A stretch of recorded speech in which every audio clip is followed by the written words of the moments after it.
In this video, we are going to be looking at integration by substitution, which is section 3.4 from the book.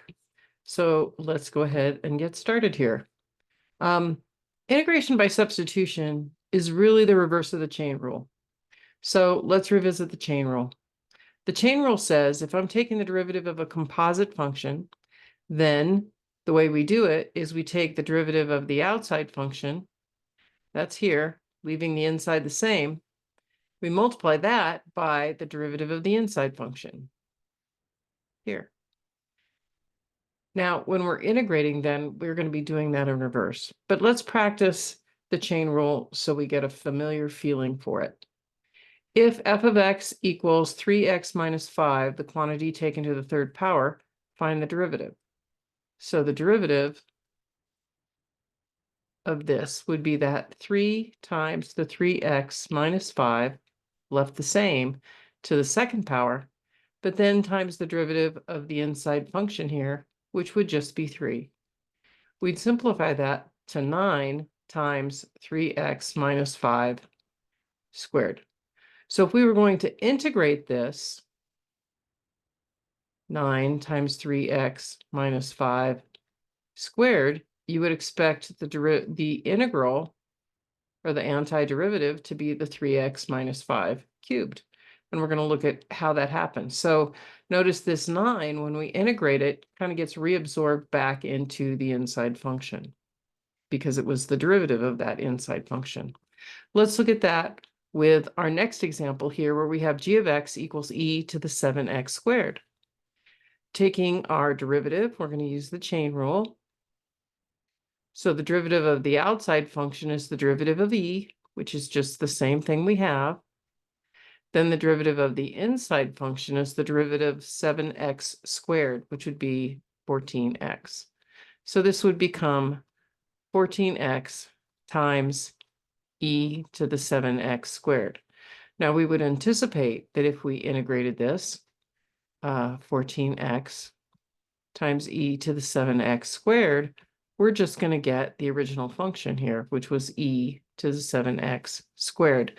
And we'll learn that we add a c to it, but that will come later. So what happens is this part that was the derivative of the inside function gets kind of reabsorbed back into that inside function, if you will. And that is what we're going to learn with integration by substitution. So we would expect, as I wrote above here, that if we were to integrate this 14e to the 7x squared, I should write dx here, we would get back the e to the 7x squared. Let me show you how it works. Here we have the general indefinite integral formulas. And that says that if you integrate a function that's being multiplied by its derivative, if the function is being taken to a power, then the way we integrate using the power rule is we would add 1 to that exponent and then divide by that amount. And that would be your integral for this function. If we look at the second one here, where we have e taken to a power of f of x, and that's multiplied by the derivative of f of x dx, then that will integrate to e to the f of x plus c. And if we have 1 over f of x, the function, times the derivative f prime of x dx, that will integrate to the natural log of f of x plus c. Now, hopefully this relates to what you know about the chain rule that we did above. Let's go ahead and use this to find the integrals of these 3 questions in example 1.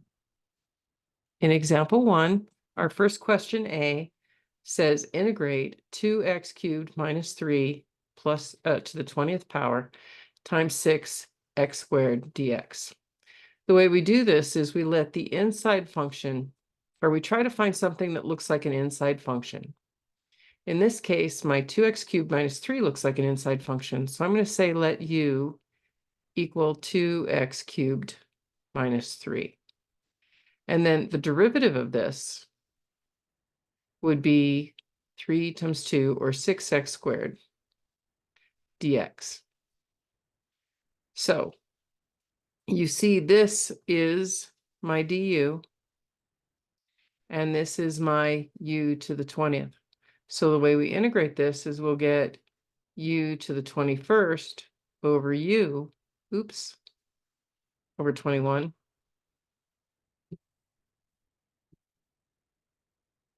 And then plus c, that's it. To write our answer completely, we will resubstitute the 2x cubed minus 3 in for u.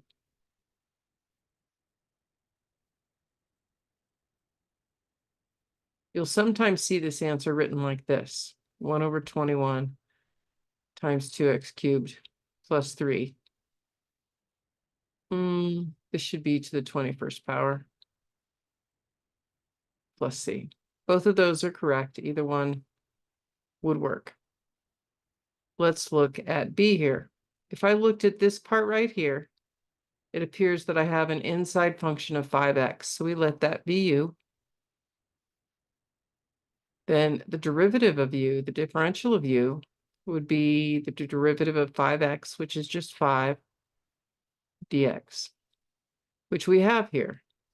So here I have my e to the u, and here I have my du.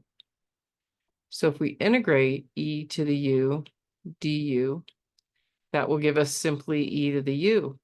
So our answer here will become e. We resubstitute the 5x back in for u, plus c. And we always do some constant c, because if there could have been a constant there, but when we took the derivative, it became 0. Let's go ahead and look at part C here. On this one, it may be a little more confusing, but looking at it, I noticed this right here, the 4 plus x squared would have the derivative of 2x dx. So we're going to let this be our u. That would make du the 2x dx, which we have. So we have here, that's our du, and this is 1 over u. So we're integrating 1 over u du, which we know from right here is the natural log of u. So this will integrate to the natural log of the absolute value of u plus c. And of course, u we identified as 4 plus x squared. So our final answer here is the natural log of 4 plus x squared plus c, absolute value there. And the reason we make it an absolute value is because we recall that the number that is inside the argument of a natural log must be positive. So that's why we do that. Let's try some more. Here are those general integration formulas written differently using this use substitution. So if I integrate u to the power of n, that will be integrated by taking u to the n plus 1 over n plus 1 plus c. Remember, so our integration formulas are going to be opposite of our derivative formulas. If you recall, the derivative of x to the n is going to be n times x to the n minus 1. Well, if we do the opposite, what we'll be doing is adding 1 to the exponent and then dividing by that n minus 1, because here we were subtracting and multiplying. So we're doing the opposite. Here, the integral of e to the u du is the same as e to the u plus c, because the derivative of e to the u is e to the u. Here, the integral of 1 over u du will be the natural log of the absolute value of u plus c, because the derivative of natural value of u is 1 over u. So they're just the opposite of your derivative formulas. So these formulas are valid if u is an independent variable, or if u is a function of another variable, and du is the differential of u with respect to that variable. So in integration by substitution, here are the 4 primary steps. Select a substitution that appears to simplify the integrand. In particular, try to select u so that du is a factor in the integrand. Step 2 is express the integrand entirely in terms of u and du, completely eliminating the original variable. Then we evaluate the new integral and express the antiderivative found in step 3 in terms of the original variable. And then, of course, we always add a plus c. Let's give it a try. Looking at this problem, it looks like I do have an inside function here, and its derivative appears to be there. So we are going to let u be the 2x cubed minus 3, and that would make the derivative of u, or differential of u, 3 times 2 would give me 6x squared, and the 3 would become 0, dx. So this is our du here, and this is our u. So this problem becomes u to the 4th du, which we integrate to be u to the 5th over 5, because we're doing the opposite of the derivative. So we add 1 to the exponent and divide by that value, plus c. To round this answer out, we go ahead and resubstitute my u back in here. So we're going to get 2x cubed minus 3 to the 5th over 5 plus c. Now we could write that as 1/5 2x cubed minus 3 to the 5th plus c, but either way is fine. If we look at b, I can see here, if I let u be my 5w, then I'd have my du here as 5 dw. So that's what we're going to do. We'll let u be 5w, and then du is 5 times dw. So this is my du, and that's my u, and we'll have the integral of e to the u du. Now from above, we know the integral of e to the u is just e to the u. So our final answer will become e to the 5w plus c. And there we go. Let's see if they can get any more advanced, and I think they will here. Let's look at example 3. Here we want to integrate, and it looks like I'm going to let this be my u, because when I take the derivative of this, the derivative will be to the 1st degree. So that's going to get us closest to where we want to be. We'll let u be x squared minus 9. Du is then 2x dx. Well, I don't really have the 2 in here. So what we do have in here is the x and the dx. So what we're going to do is since I have that x and the dx, I'm going to divide both sides of this by 2. And I'll have 1/2 du equals x dx. So this x dx here in blue is really a 1/2 du. And this is really 1 over u, because we identified u as x squared minus 9. Whenever we have an extra constant inside of our integral as part of our integrand, we can move it out front. So I can go ahead and move this 1/2 out front times 1 over u du.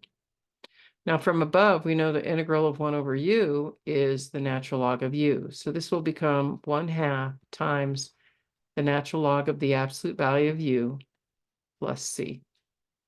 Now u we identified as x squared minus 9. So to finish this answer off, we're going to write it as 1/2 times the natural log of x squared minus 9 plus c. Now we can always check this. If I wanted to take the derivative of this function, remember how to take the derivative of natural log. If I was going to take the derivative of this, dx of 1/2 times the natural log of x squared minus 9 plus c. We'd have 1/2 times, let's see, the derivative of the natural log function is going to be 1 over that x squared minus 9. But then we have to take the derivative of the inside function. And this will become 0. The x squared will become 2x. And then the derivative of a constant back here, this will become 0. Cleaning this up, the 2's will cancel and we'll be left with x over x squared minus 9, which is exactly what we started with here. That dx, again, just tells us what variable to take the integral with respect to. We're taking the integral with respect to x. So we can see that this is indeed the correct answer. Try problem C. Well, this should be problem B, shouldn't it? Try problem C for B, for example, 3, and let's see what you get. Pause the video and give it a shot. So here, if we let our inside function be u, t cubed plus 4 would be u, and then the derivative of that would be 3t squared dt. But we notice there's no 3 in this. So if we divide both sides by 3, we'd have 1/3 du would equal the t squared dt. So the first thing we did here was I moved the 5 out front of the integral symbol because we know that we can move constants out front. Then when we made our substitution, t cubed plus 4 was our u to the negative 2 power. And this t squared dt was our 1/3 du. T squared dt was our 1/3 du. So we substituted that in. Then we moved the 1/3 out front, and we have 5/3 times the integral of u to the negative 2 du. Now we'll just use the power rule, and u to the negative 2 will add 1 to it, will become u to the negative 1, and we divide by that negative 1. So we have 5/3 times u to the negative 1 divided by negative 1 plus c. If we multiply the negative 1, we'll have a negative 5/3. We resubstitute u as t cubed plus 4 to the negative 1 plus c. Let's keep rolling. Number 5 here says, find the integral of x times the square root of x squared plus 1. Once again, when we let our inside function be u, it'll work out nicely here because we have this x. So we'll say u will equal the x squared plus 1, the inside, only the inside, and du then would be 2x dx. Well, I notice here that I have a dx and an x, but I don't have a 2. So what we'll do is we'll divide both sides by 2. That will give us 1/2 du will equal the x dx. Now we'll make our substitutions. So that x dx is my 1/2 du, and this will become the square root of u, which is 1/2 power, like that. Now, typically we bring that 1/2 out front, u to the 1/2 du, and we can use our power rule, which states if we're integrating u to a power, we add 1 to the exponent and divide by that new number. So we'll have 1/2, and this will be u to the 3/2, but we will divide by 3/2, and then plus c. We should clean this up. Oops. When I took the integral, I no longer want to write the integrand sign there. We're just multiplying this out now. So to clean this up, when we're dividing by a fraction, we want to flip and multiply it because that's how you divide fractions, is you flip the denominator and multiply. So we're going to flip it, and it will become 2/3. Like that. Cleaning it up, the 2's will cancel, and we'll get 1/3 u to the 3/2 plus c, where u is x squared plus 1. And that is our answer here. I would encourage you to go ahead and take the derivative, and you'll find that you get that same response. In our next video, we will look at finishing up these notes. Thanks for watching.